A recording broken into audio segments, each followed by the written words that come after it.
Hyperinflation is not just an economic problem, it's an emotional and psychological weapon.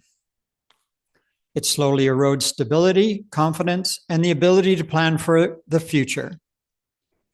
When prices rise faster than people can adapt, families become stressed, uncertain, and more dependent on external authority. This is why inflation has been used throughout history as a quiet tool of control and when exorbitant taxes won't be accepted.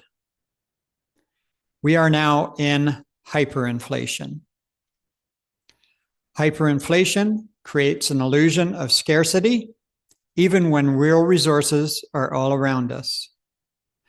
And a stressed population is easier to steer through fear, distraction, and compliance.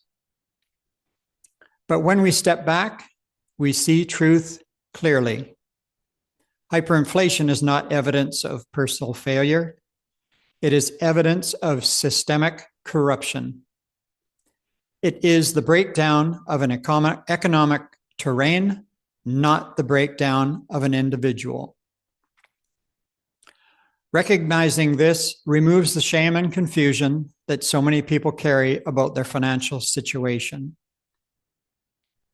The system is unstable, not the person. Truth restores dignity.